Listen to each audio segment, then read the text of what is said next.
बऱ्याच स्त्रिया असं म्हणतात, अरे ही कामच इतकी आहेत की त्यातून व्यायामाला कधी वेळ काढू, असं म्हणून व्यायाम करण्याकडे महिलांचं दुर्लक्ष होतं. आणि मोबाईल काय, आपण एकदा स्क्रोल करायला लागलो की कधी तासन तास निघून जातात ते कळतही नाही.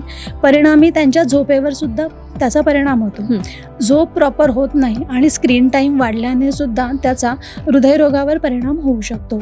सुंदर दिसण्यासाठी काही हार्मोनल मेडिसिन्स असतील किंवा काही कॉस्मॅटिक प्रोसिजर्स केल्या जातात, त्याचा सुद्धा ओव्हरयूज झाला तर त्याचा सुद्धा परिणाम आपल्या हृदयावर झालेला दिसून येतो. अन्न हे पूर्ण ब्रह्म म्हणतो आपण, त्याच्यामुळे शिळं राहतंय म्हणून ते खाल्लं जातं. किंवा मुलांच्या पार्टीज होतात, मुलांमध्ये काहीतरी वेगळं आणलं आहे तर त्याच्यासोबत ते आहे, शिल्लक आहे म्हणून ते खाल्लं जातं. अशामुळे महिलांचं विशेष करून आपल्या आरोग्याकडे दुर्लक्ष होतं. यामुळे सुद्धा महिलांमध्ये हृदयविकाराचा धोका जो आहे तो वाढलेला दिसून येतो. स्वतःला निरोगी ठेवण्याच्या दृष्टीने प्रत्येक महिलांनी वयाच्या 30 नंतर वर्षातून किमान एकदा काही प्रतिबंधात्मक तपासण्या आणि काही प्रतिबंधात्मक उपचार नक्कीच केले पाहिजे. लक्षात ठेवा, एक स्त्री निरोगी असेल तरच त्यांचं कुटुंब निरोगी राहू शकतं. ती स्त्री त्या कुटुंबाचा पाया असते. त्यामुळे जर तो पाया तुम्हाला भक्कम ठेवायचा असेल, तुम्हाला तुमचं कुटुंब आनंदी आणि निरोगी ठेवायचं असेल तर तुम्हाला स्वतःला निरोगी ठेवायला पाहिजे. नमस्कार, मी सृष्टी. प्रेक्षकांनो, आज जागतिक महिला दिन, महिलांच्या समाजातील योगदानाचा सन्मान करण्याचा दिवस. महिला दिनाचं औचित्य साधून आज आपण एका विशेष पैलूवर चर्चा करणार आहोत. आजच्या आपल्या मुलाखतीचा विषय आहे महिलांचे आरोग्य. एरवी महिलांच्या आरोग्याकडे स्वतः महिलांकडून आणि कुटुंबियांकडूनही फारसं लक्ष दिलं जात नाही. हे सत्य आपल्याला स्वीकारावं लागेलच. हृदयरोग, कॅन्सर, लकवा यांसारखे गंभीर आजार ऐन तारुण्यातच डोकं वर काढत असल्याचं चित्र आपल्याला सध्या समाजात दिसतं. विशेषतः महिलांमध्ये या आजारांचं वाढतं प्रमाण चिंताजनक ठरतं. एकंदरीतच आपल्या घरातील महिलांना निरोगी आयुष्य लाभावं, आजार होण्यापूर्वीच त्यावर प्रतिबंधात्मक उपचार कसे करता येतील या विषयावर बोलण्यासाठी आज आपल्यासोबत आहेत शनिकृपा वेलनेसच्या डॉक्टर निकिता खबाले. मॅडम नमस्कार, स्वागत आहे आपलं डिजिटल प्रभातमध्ये आणि सर्वप्रथम तुम्हाला जागतिक महिला दिनाच्या खूप खूप शुभेच्छा. तुम्हाला सुद्धा जागतिक महिला दिनाच्या खूप शुभेच्छा. मॅडम, आज जागतिक महिला दिन सर्वत्र उत्साहात साजरा होतोय. आजची स्त्री प्रत्येक क्षेत्रात आपल्या कार्यकर्तृत्वाचा ठसा उमटवते, मात्र याच स्त्रीचं आरोग्य कितपत निरोगी आहे, काय सांगाल? खरंच खूप चांगला प्रश्न आहे. कारण आजकाल महिलांमध्ये हृदयरोग, मधुमेह, उच्च रक्तदाब, त्याचबरोबर कॅन्सर, स्थौल्य यांसारख्या लाईफस्टाईल रिलेटेड होणारे जे काही आजार आहेत त्यांचं प्रमाण आपल्याला वाढताना दिसत आहे. काही दिवसांपूर्वी आमच्या दवाखान्यात एक 40 वर्षाच्या महिला आल्या होत्या आणि त्यांना सडन हार्ट अटॅक येऊन गेला होता. हार्ट अटॅक आल्यानंतर ज्या काही तपासण्या केल्या त्या तपासण्यांमध्ये असं दिसून आलं की त्यांच्या हृदयाचं पंपिंग हे केवळ 20% होतं. त्या एक वर्किंग वुमन होत्या, त्यामुळे साहजिकच ऑफिसची कामं, घरची कामं, मुलांच्या शाळा, अभ्यास, क्लासेस या सगळं करता करता त्यांची तारेवरची कसरतच व्हायची. अशातच त्यांना 2 वर्षापूर्वी मधुमेहाचं निदान झालं होतं. परंतु या सगळ्या कामाच्या व्यापात त्यांनी त्यांच्या मधुमेहाचं कंट्रोल करण्याकडे कधी लक्षच दिलं नाही. आणि 40शीतली स्त्री म्हणजे 40शीत आल्यानंतर मेनोपॉज किंवा रजोनिवृत्तीपूर्वी जी प्री मेनोपॉज आणि पेरीमेनोपॉजची लक्षणं दिसतात, त्यामुळे सुद्धा हृदयविकाराचा धोका वाढतोच. साधारणपणे 40शीमध्ये किंवा त्यापूर्वी पेरीमेनोपॉज आणि प्रीमेनोपॉजचे सिम्पटम्स दिसायला लागतात. यावेळी शरीरामध्ये इस्ट्रोजनचे सिक्रिशन कमी होतं. हे जे काही हार्मोनल चेंजेस होतात त्यामुळे सुद्धा हृदयरोगाचा किंवा हार्ट अटॅक येण्याचा धोका जो आहे तो वाढलेला असतो.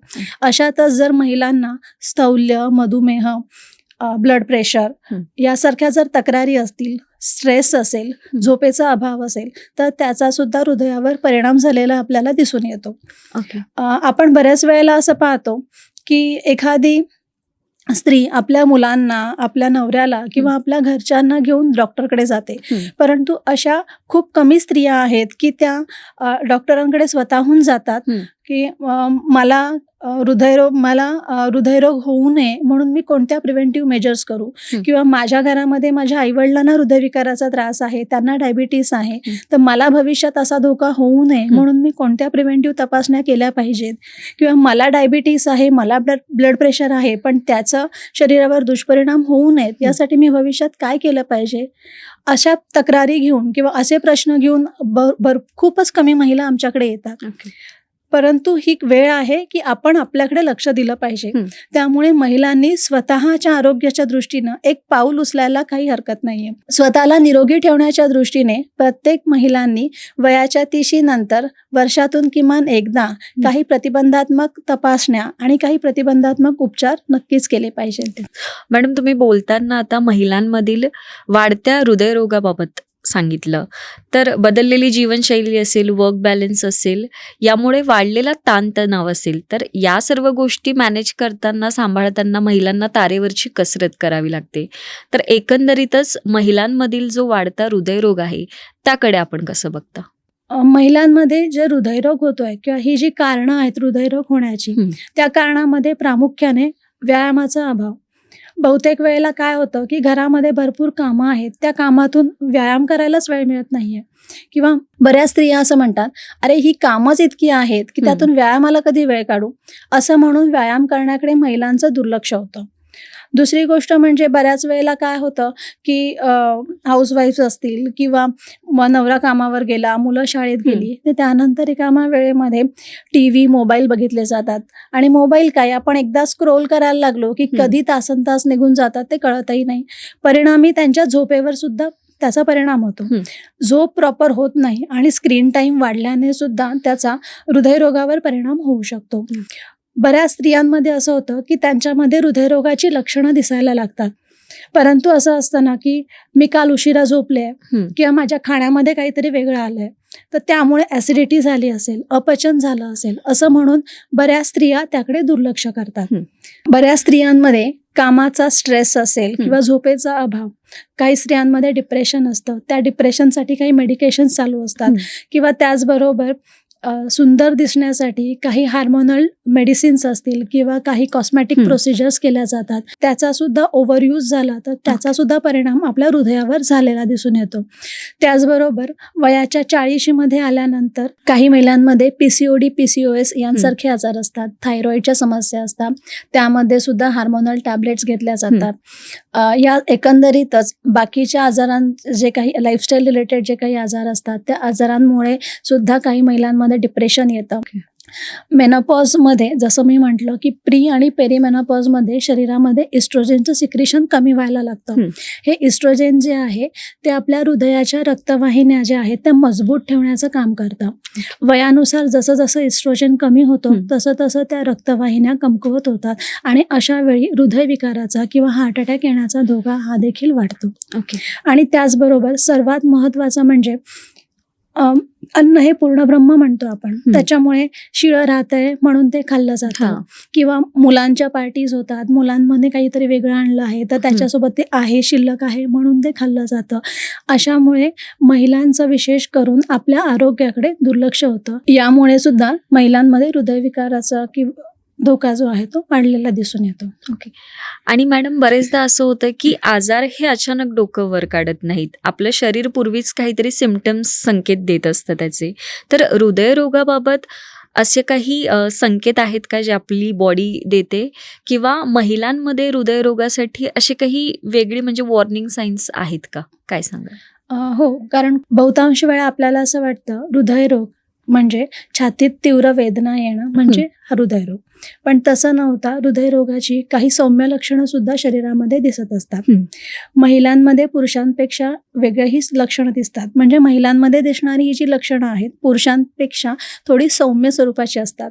महिलांमध्ये चक्कर येणे, थकवा वाटणे, मळमळणे, छातीत दाबल्यासारखं वाटणं, उलटी होणं, त्याचबरोबर छातीमध्ये होणारी जी वेदना आहे ती अगदी पाठीपर्यंत जाणं, डावा हात जड होणं, हातातून मुंग्या येणं, मान, जबडा हे सर्व जड होणं यांसारख्या तक्रारी देखील जाणवतात. बऱ्याच वेळा असं होतं की आपल्याला गॅसेस किंवा अपचन झालं आहे असं म्हणून आपण त्याकडे दुर्लक्ष करतो. पण जर तुम्हाला अशा तक्रारी वारंवार जर दिसत असतील तर त्याकडे दुर्लक्ष न करता तुमच्या जवळच्या डॉक्टरकडे जाऊन काही प्रतिबंधात्मक तपासण्या करणं गरजेचं आहे.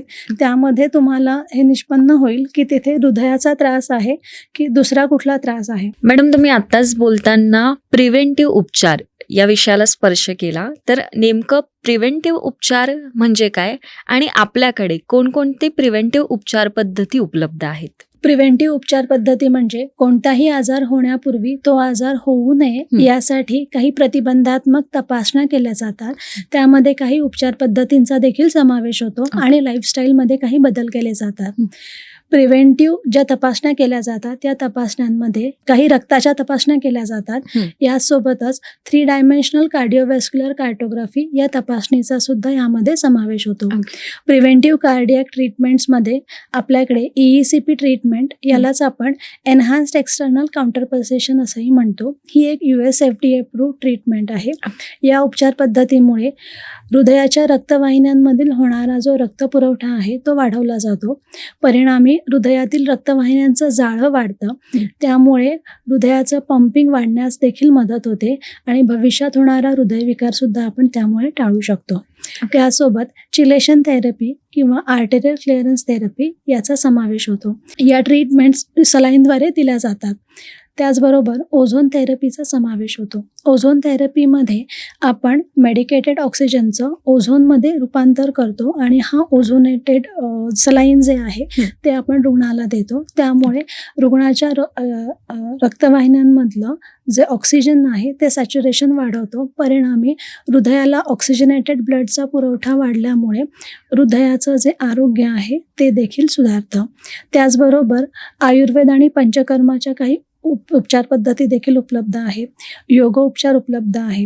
जीवनशैलीतील काही बदल देखील आपल्याकडे सुचवले जातात. त्या संदर्भात तज्ज्ञ डॉक्टरांकडनं सुद्धा मार्गदर्शन केलं जातं. त्याचबरोबर आपल्याकडे cardiac reversal program, diabetes control program, woman health program असे वेगवेगळे प्रोग्राम्स राबवले जातात.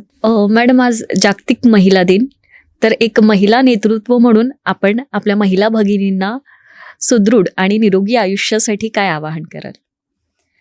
आपण आपल्या कुटुंबाची जबाबदारी खूप छानरित्या सांभाळतो, सगळ्यांची व्यवस्थितपणे काळजी घेतो, परंतु या सर्व जबाबदाऱ्यातून आपण आपल्या स्वतःकडे लक्ष देणं विसरून जातो. त्यामुळे असं न करता एक पाऊल आपण आपल्या निरोगी आयुष्याकडे सुद्धा टाकूया. त्यामुळे सर्वात महत्त्वाचं म्हणजे निरोगी राहा, आनंदी राहा, संतुलित आहार घ्या, ताणतणाव कमी ठेवा, नियमित झोप घ्या.